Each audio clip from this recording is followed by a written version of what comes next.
Salvete discipuli, this is Help for Your Latin Studies, Henle First Year Latin Exercise 109, and we are going to continue working with verbs.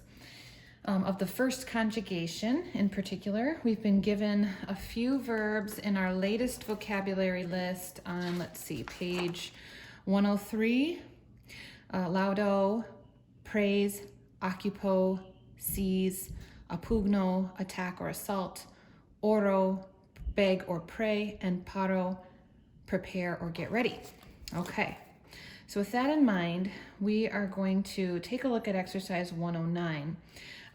If you need a refresher about verbs and how they work, an intro, I highly recommend I Heart Latin, another YouTube channel, lesson number 9. And particularly for the place where we are right now, I particularly would recommend that you at least watch that video through the first 15-16 minutes because she explains very thoroughly all the introductory stuff to know about verbs of the first conjugation and how to conjugate them. Also, you can use for reference in your grammar book, the blue book, on page 44, rule number 162. This is where we're at. This is verbs of the first conjugation, active mood, meaning it's the subject performing the action, or active voice rather, the subject performing the action, indicative mood, meaning it's a statement, and then present tense is what we are working with right now. So it's those first conjugation present tense endings of ost, mus, tis, unt.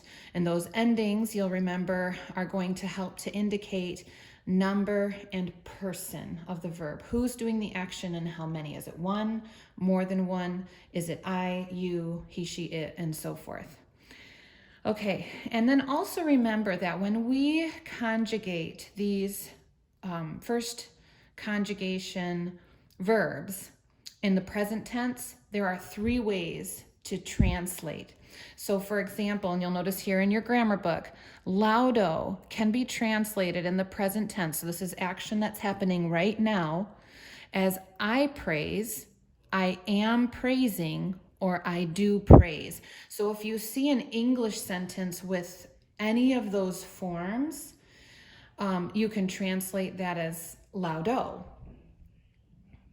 Same as laudas. If I just change that ending to an S, it's still singular, but now in this case it's second person.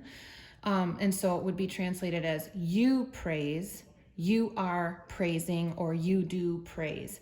So any of those 3 forms of translation can be used.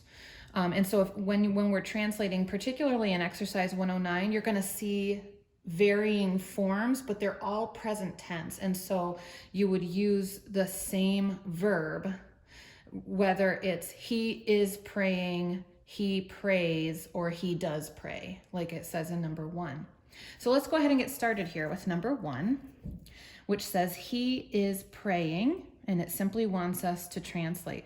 Now, the other thing I want to remind you of is that the verb ending contains a personal pronoun with it. So if your subject is a personal pronoun, then you're going to encapsulate that in the verb. So when we translate this first sentence, he is praying, it's going to translate as just one word. It's going to be the word for pray, and it's going to contain the ending that indicates he, third person, and singular. All right, so if I look at my singular third person ending, he, she, it, then I see that my ending is going to be T. Pray, my word for pray, if I look back at my vocabulary, is oro, orare, oravi, oratum. So we're going to take the stem of that verb. We get the stem of that verb by looking at the second principal part, orare, and drop that RE. Other people will say, and you'll see this if you watch the I Heart Latin video, drop the whole ARE ending and then add back in the conjugating vowel A. In the first declension, the conjugating vowel is always A.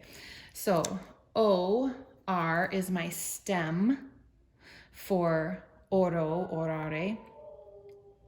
And then I need to add my correct ending. So for third person singular, again, that's T, and I need my conjugating vowel or connecting vowel, which in the first conjugation is always A. So I'm gonna do A and then T, and that sentence is simply the word orat. Let's look at one more. Number 2.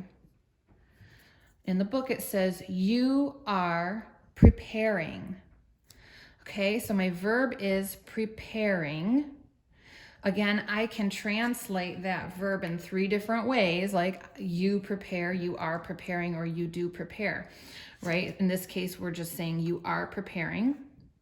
And because my subject is a personal pronoun you, it's the second person, it's going to be just included in the verb. So let's look and see, what is our verb for prepare?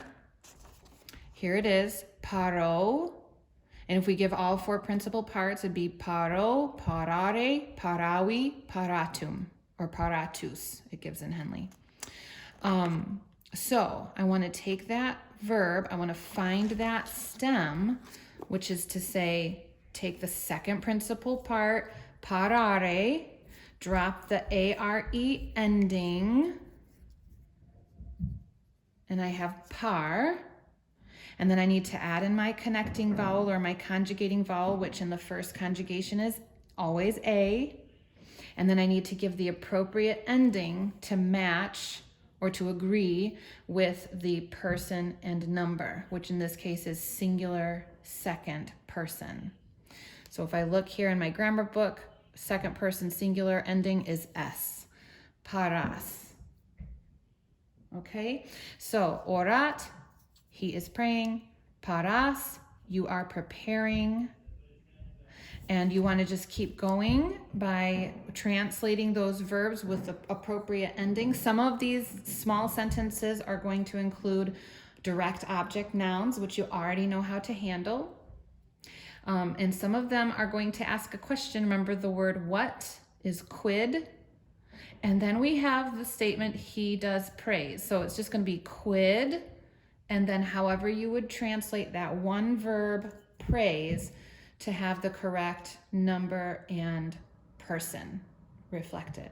I hope this is helpful to you. Have a great day.